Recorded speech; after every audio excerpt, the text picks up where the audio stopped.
말씀 전하는 시간입니다. 오늘은 포도원을 허무는 작은 여우를 잡으십시오. 주님과 나의 포도원에 꽃이 피었습니다. 라는 제목으로 말씀 전하겠습니다. 여러분, 오늘 본문에 보면 작은 여우가 이야기가 나옵니다. 본문을 기록한 아가서는 영어로는 Song of Songs, 노래 중에 노래, 최고의 노래, 사랑의 노래로 누구의 사랑 이야기인가? 바로 솔로몬 왕과 술람미 여인의 사랑 이야기를 노래하고 있습니다. 그 내용을 살펴보면 부귀영화와 아름다운 여인들로 둘러싸여 살던 솔로몬 왕이 어느 날 시골 마을에서 시골 처녀지만 술람미라는 신비롭고 이상적인 여인을 만나게 됩니다. 그리고 둘은 순수한 사랑에 빠졌습니다. 그들의 사랑은 점점 더 깊어져 갔고 아가서 3장에서 그들은 결혼까지 하게 됩니다. 그런데 그들의 사랑이 무르익던 어느 날 한 문제가 발생했습니다. 그것이 어떤 문제였는지는 정확히 알 수 없지만 본문은 그것을 포도원에 작은 여우들이 나타나 포도원을 허물려 하는 것과도 같다고 나와 있습니다. 포도원은 술람미 여인과 솔로몬 왕 사이에 맺어져가는 아름다운 사랑의 결실을 의미합니다. 그리고 작은 여우는 팔레스타인 여우를 말하는 것으로서 팔레스타인 지방의 큰 여우들은 포도나무의 열매만을 먹고 떠나지만 작은 여우들은 오히려 밭에 구멍을 파고 도랑을 뚫으며 땅까지도 푸석푸석하게 만듭니다. 또한 이 작은 여우들은 연한 나뭇가지의 나무 밑부분을 부러뜨려 나무 자체를 죽이기도 하기 때문에 비록 작지만 포도원에 끼치는 해는 그 어느 동물보다도 크다고 말할 수 있습니다. 다시 말해 본문을 해석하면 이와 같이 말할 수 있습니다. 우리 사랑의 포도원에 꽃이 피고 열매를 맺을 때가 되었으니 그 어떤 세력도 틈타지 못하도록 작은 여우들까지도 잡아들이라는 것입니다.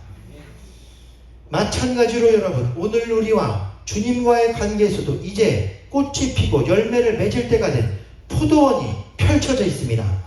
성경은 이것을 지키기 위해 작은 여우도 잡아들이라는 것입니다. 작은 여우는 우리의 영적 신랑 되신 주님과 신부인 우리와의 관계를 방해하는 모든 것을 의미합니다. 또는 주님이 우리에게 허락하신 소중한 포도원과 같은 가정과 직장과 교회를 파괴하려는 악한 세력을 말합니다. 우리는 이 포도원이 허물어지지 않고 소중한 열매들이 아름답게 맺어질 수 있도록 최선을 다해야 합니다. 방해하는 것은 사소한 것이라 할지라도 제거하고 쫓아내버려야 합니다. 그래서 여러분, 오늘 작은 여우는 특별히 내 안에 있는 잘못된 생각들을 의미합니다. 크지는 않지만 늘 내 안에서 포도원을 이리저리 다니며 허무는 작은 여우처럼 내 생각을 어지럽게 하는 걱정들과 죄의 유혹, 잘못된 습관들을 말합니다. 우리는 언제까지고 이 여우들을 방치해서는 안 됩니다. 주님과의 관계와 주님이 주신 가정과 신앙을 망치는데 우리가 가만히 둘 수 없습니다. 작정하고 잡아들여야 합니다. 유혹과 시험을 뿌리채 뽑아야 합니다. 잠시 저희 집 이야기를 드리면 이번에 저희 집에서 지난주 쥐가 발견되어 집안이 발칵 뒤집혔습니다. 어느 날 제가 집에 있는데 조그만 도마뱀 같은 것이 부엌에서 거실로 휘리릭 지나가는 것입니다. 내가 잘못 봤나? 내 눈이 잘못됐나? 그리고 다시 한참을 있는데 이번엔 정확히 쥐의 뒷모습이 포착되었습니다. 제가 순간 얼마나 놀랐는지 자리에서 얼어붙었습니다. 그리고 그날 이후 쥐 엉덩이를 2번 더 보고 나중엔 얼굴까지 마주치게 되었습니다. 얘도 놀라고 저도 놀라고. 그런데 쥐가 얼마나 빠른지 모릅니다. 순식간에 사라졌습니다. 그때부터 잠을 잘 수가 없는 것입니다. 집안이 쑥대밭이 되었습니다. 나중에 보니 쥐가 배설물을 여기저기 싸놓았는데 먹을 것 노출된 장난감 싹 다 버릴 수밖에 없었습니다. 그리고 전문가를 빨리 불렀습니다. 전문가가 오더니 하는 말이 쥐는 동전 크기 페니 정도만 돼도 작은 쥐가 들어올 수 있고 쿼터 크기는 큰 쥐도 들어올 수 있다는 것입니다.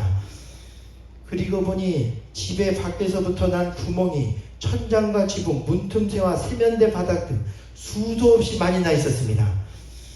그러니 어떡합니까? 이 구멍을 안 막으면 엉망진창이 되는 것입니다. 이번에 처음 알게 되었는데 쥐는 한 번 표적을 잡은 집은 동네 주변지를 다 몰살시켜도 다시 또 찾아온다는 것입니다. 또 우리가 마우스라 부르는 작은 쥐는 벽을 탈 수 없는데 흔히 RAT, 렛이라고 부르는 쥐는 벽을 타고 천장에서 아래로 왔다 갔다 할 수 있다는 것입니다. 그런데 저희 집 쥐는 배설물의 크기를 보니 마우스가 아니라 천장을 왔다 갔다 하는 렛이었습니다. 전문가가 천장과 지붕까지 구멍마다 다 막아야 한다는 것입니다. 그래도 그 이야기를 들으니 속이 다 시원하고 안심이 되었습니다. 해결 방법을 찾았기 때문입니다. 결국 하루 종일 걸려 집안에 온 구멍을 막았습니다. 거기다 쥐가 싫어하는 페로몬까지 뿌려 접근하지 못하게 만들었습니다. 그리고 5년 개런티를 받았는데 매일 와서 똥을 싸던 놈이 이제는 보이지 않게 되었습니다. 여러분, 제가 이번 일을 경험하며 깨닫게 된 것은 작은 구멍을 통해 쥐 한 마리만 들어와도 집안이 엉망진창이 되는데 우리의 영적인 문제는 그보다 더할 것이라는 것입니다. 작은 여우들, 우리의 작은 죄악들과 걱정들이 우리 생각 속에 뛰놀며 포도원을 망칩니다. 우리는 돈에 대한 욕심, 미래에 대한 염려, 성적인 유혹, 복잡하고 우리를 어지럽게 하는 생각들을 스스로 점검하고 속아내버려야 합니다. 뿌리 뽑아야 합니다. 주 예수의 이름으로 물리쳐야 합니다. 오늘 성령께서 그 모든 것을 도우시길 간절히 소망합니다. 오늘 성경은 아름다운 포도원을 소중히 가꾸라는 것입니다. 오늘 주님과 나의 포도원에 꽃이 피었기 때문입니다. 곧 있으면 그 포도원에 열매가 열리고 아름다운 결실이 맺어지게 될 것입니다. 그래서 여러분, 오늘 우리 가운데는 주님이 함께 가꾸길 원하셔서 우리에게 주신 아름다운 포도원과 같은 것들이 있습니다. 삼손에게는 그것이 머리카락이었습니다. 머리카락은 그에게 있어 힘의 근원이자 하나님과의 약속이었습니다. 그러나 삼손은 결국 하나님과의 약속을 지키지 못하고 그 힘의 능력인 머리카락을 술과 여자로 바꾸었습니다. 머리카락을 잃으니 결국 다 잃어버린 것입니다. 또한 그것이 예수에게는 아름다운 장자의 복이었습니다. 이 복은 사실 세상에서 가장 큰 복입니다. 아브라함에게 주신 세상 사람들 모두 너로 인해 복을 받겠다 할 정도의 가장 큰 복이었습니다. 에서가 이 복을 받으면 아브라함같이 믿음의 조상이 되는 것입니다. 그런데 문제는 하나님이 주신 것을 그가 귀하게 여기지 않았습니다. 우리의 문제도 하나님이 주신 것을 귀하게 여기지 않는 것에서 시작됩니다.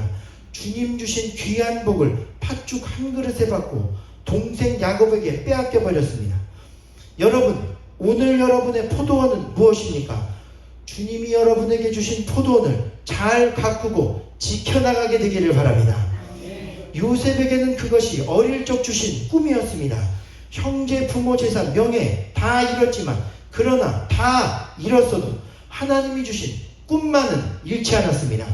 수많은 시험 환난 중 다 잃었어도 꿈 하나만 지켰더니 다시 모든 것이 회복되었습니다. 세상에서 가장 높은 자가 되었고 복의 복을 받게 되었습니다. 또한 노아에게도 하나님이 그에게 주신 것이 있었는데 그것은 바로 가족과 동물들이었습니다. 노아가 결단한 것은 주님이 내게 주신 것은 내가 동물 하나라도 놓치지 않겠다는 결단이었습니다. 하나도 빠짐없이 다 방주에 태웠고 큰 홍수에서 모두 구원하였습니다. 이처럼 포도원은 내가 지켜야 할 나의 아름다운 가족, 친구, 교회 관계, 이웃 모든 것이 될 수 있습니다. 그러나 그 중에서도 가장 중요한 포도원은 바로 주님과 나와의 사랑의 관계입니다. 본문에 보면 우리를 위하여 여우 곧 포도원을 허는 작은 여우를 잡으라는 것입니다. 이는 우리의 포도원에, 주님과 나의 포도원에 꽃이 피었기 때문이다. 다시 말해 포도원 자체가 나와 주님과의 사랑을 의미하고 오늘 주님은 우리를 술람미 여인같이 귀히 여기시고 사랑하시며 함께 이 사랑의 포도원을 잘 가꾸어가고 그 열매들을 나누기를 원하십니다. 이 사랑의 관계가 우리를 천국까지 인도하는 것입니다. 마지막으로 오늘 본문 2장 전체를 3번역으로 다시 한번 읽겠습니다. 읽으실 때 제가 오늘은 특별히 부탁을 드렸습니다. 우리 강명숙 권사님께서 술람미 여인 부분을 읽어주시겠고, 여러분은 솔로몬왕 부분을 읽어주시면 되겠습니다. 그리고 다 함께라고 표시된 부분은 함께 읽겠습니다. 권사님께서 먼저 읽어주시겠습니다.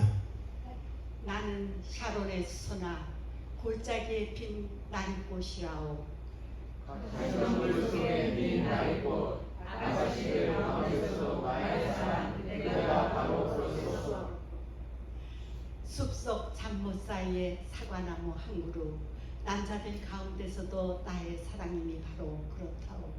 그 그늘 아래 앉아서 달콤한 그 열매를 맛보았어요. 임은 나를 이끌고 잔치집으로 갔어요. 임은 나를 이끌고 잔치집으로 갔어요. 임의 사랑이 내 위에 깃발처럼 펄럭이어요. 다 함께요. 건토도 과자를 주세요. 힘을 좀 내게요. 사과 좀 주세요. 기운 좀 차리게요. 사랑하다가 나는 그만 병들었다고. 임께서 왼팔로는 나의 머리를 고이시고 오른팔로는 나를 안아주시네. 예루살렘의 아가씨들아, 노루와 들사슴을 두고서 부탁한다. 우리가 마음껏 사랑하기까지는 흔들지도 말고 깨우지도 말아다. 아, 사랑하는 임의 목소리 저기 오는구나. 산을 넘고 언덕을 넘어서 달려오는구나. 나의 사랑에게 일어나오. 나의 어려운 무대에 어서 나오. 겨울은 지나고 비도 그치고 비구름도 거쳤소. 꽃 피고 새들 노래하는 계절이 이 땅에 돌아왔소. 비둘기 우는 소리 우리 땅에 들리오. 무화과 나무에는 푸른 무화과가 열려있고 포도나무에는 활짝 핀 꽃이 향기를 내뿜고 있어. 일어나 나오. 사랑하는 이미여, 나의 귀여운 그대 어서 나오. 바위 틈에 있는 나의 비둘기여, 낭떠러지 은밀한 곳에 숨은 나의 비둘기여, 그대의 모습, 그 사랑스러운 모습을 보여주고 그대의 목소리, 그 고운 목소리를 들려주고. 여우떼를 좀 잡아줘. 꽃이 한창인 우리 포도원을 망가뜨리는 새끼 여우떼를 좀 잡아줘. 다 같이요. 임은 나의 것, 나는 임의 것. 임은 나리꽃 밭에서 양을 치네. 날이 저물고 그림자가 사라지기 전에 나의 임이여, 노루처럼 빨리 돌아와 주세요. 베데르 산에 날랜 사슴처럼 빨리 오세요. 아멘. 여러분도 읽으셨다시피 아가서는 전체가 사실 술람미 여인과 솔로몬 왕과의 어찌 보면 낯 간지럽기도 한, 그러나 연애 시절 둘의 순수하고 간절한 마음이 느껴지는 사랑의 연애 편지입니다. 아가서는 솔로몬 왕과 술람미 여인의 순수하고 간절한 사랑을 통해 신부인 우리와 신랑인 예수님과의 관계를 잘 표현하고 있습니다. 예수님이 나의 신랑이고 예수님과의 사랑이 무엇과도 바꿀 수 없는 나의 소중한 포도원이라는 것입니다. 그러므로 오늘 주님과 여러분의 사랑의 포도원을 아름답게 갖고 나가시게 되기를 축원드립니다. 주님이 여러분의 가장 귀한 신랑이 되십니다. 모든 것이 되십니다. 주님과의 사랑에서 여러분 인생에 가장 아름다운 꽃이 피게 될 것입니다. 그 꽃은 영광의 꽃입니다. 영화의 꽃입니다. 존귀의 꽃입니다. 영생의 꽃입니다. 축복의 꽃입니다. 지금 이 시간 주님과 나 사이를 방해하는 어떤 방해물도 허락하지 말고 주님과의 깊은 사랑의 관계로 들어가시게 되기를 바랍니다. 그 주님이 여러분을 신랑처럼 맞이해 주시고 용기를 주시며 마침내 영화의 포도원과 같은 천국까지 우리를 인도하실 줄로 믿습니다. 이 시간의 은혜 다 함께 다시 한번 찬양하며 기도하겠습니다. 우리 이 시간 주여 이렇게 기도합니다. 주여, 오늘 찬양하고 기도하는 가운데 우리 앞에 아름다운 주님과의 포도원이 펼쳐지는 그곳에서 주님과의 사랑이 꽃이 핀 신령한 은혜가 충만한 가운데 응답이 임하고 그 사랑의 힘만으로도 모든 것을 이기고 기쁨과 영광을 누리게 하옵소서. 우리 다같이 시간 내내 부르고 찬양하겠습니다.